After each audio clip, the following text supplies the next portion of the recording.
كنت عملت فيديو من فترة كده، كنت بتكلم على جولة في البيت بتاعي، بس كانت الجولة ديت بالصبح. ودلوقتي عاوز اخدكم بقى في الجولة بس بالليل. خلينا نبدأ مع الواجهة. وده شكل الشارع قدام البيت الدنيا بالليل. خلينا نتوجه مباشرة على البيت. انا عارف ان انتم مش هتبقوا شايفين حاجة، بس انا مجهز نفسي، ما تقلقوش. نفتح ونبتدي نشغل الإضاءة شوية عشان نشوف مع بعض الجنينة منظرها عامل ازاي بالليل. طبعا انا هحاول اهدي الاضاءه شويه واعليها لكم شويه في بعض المناطق اللي هتبقى فيها الاضاءه ضعيفه. ديت واجهه البيت في الليل. خلينا نتوجه مباشره للبيت ونبتدي نخش. ودي الطرقه الصغيره. خلينا نقفل الباب، بعدين نتوجه مباشره لغرفه المعيشه. طبعا انا كده مهدي الاضاءه خالص عشان بس اوريكم.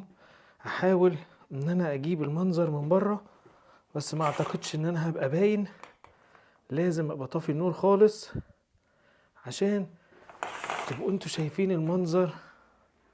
دي الجنينة اللي قدام البيت بالليل. طيب نرجع للصالة اللي انتوا مش شايفين منها حاجة. نفتح النور ونعلي الإضاءة شوية. ده المنظر بتاعها في الليل. نخرج من أوضة النوم، آسف، غرفة المعيشة. هنا في خزانة نفتحها مع بعض. دوت المنظر بتاعها. نقفل ونخش على المطبخ. طبعا انا زي ما قلت لكم لو وطيت الاضاءة بتبقى هي دي الرؤية البسيطة، ولكن نعلي الاضاءة.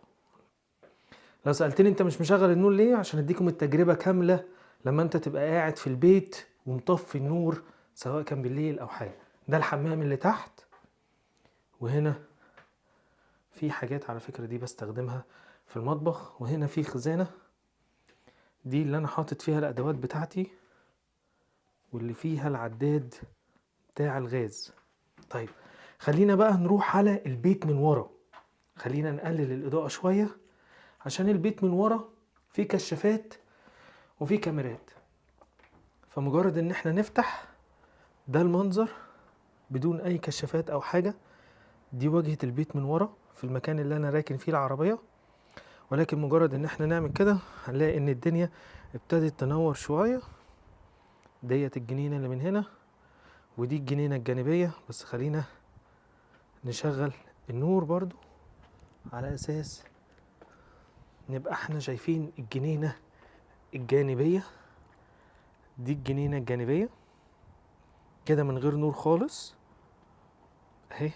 ده الجو بالليل بره، وكده مع النور العالي.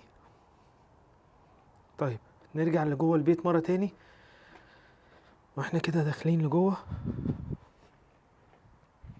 نخش ونقفل الباب عشان نطلع في الجو اللي فوق. نعلي الإضاءة شوية. دوت السلم اللي بيطلع على الدور اللي فوق. خلينا نطلع ونشوف الجو عامل ازاي. على الشمال هيجي الحمام اهو بالليل. هنا في خزانة اللي فيها السخان. وهنا في أوضة الشبابيك بتاعها طبعا انتوا شفتوها في الصبح كانت عاملة ازاي. خليني اطفي النور عشان اوريكم المنظر بقى في الشباك بالليل بيبقى عامل ازاي. دي الدنيا بره بالليل دلوقتي. طيب نرجع نشغل النور. وفي خزانة هنا، دي بقى الخزانة المرعبة لان فيها الفتحة بتاعة السقف. والسقف ده ضلمة ضلمة ضلمة يعني. عامة نقفل ونخرج عشان نخش على الأوضة دي، وبرضو فيها شباك. تبقوا شايفيني أنا طول ما أنا ضارب النور نوعا ما هحاول أسيبه عشان تشوفوا الدنيا عاملة ازاي. مش هتشوف حاجة، ولكن كده أعتقد هتشوف الدنيا بره شوية. طيب خلينا بقى نطلع على آخر أوضة، أوضة النوم الماستر. ده شكلها بالليل، وده الشباك، ولو وطينا الإضاءة هيبقى ده الشكل بتاعها. طبعا البيت نوعا ما بالليل، بس طبعا لو في أنوار مش هتحس بالضلمة دي خالص، ولكن حاليا أنا بس بعيشكم التجربة إن لو النور قطع عليك مثلا أو حاجة. خلينا ننزل كده، احنا نازلين للدور اللي تحت. مطبخ، وده أوضة المعيشة.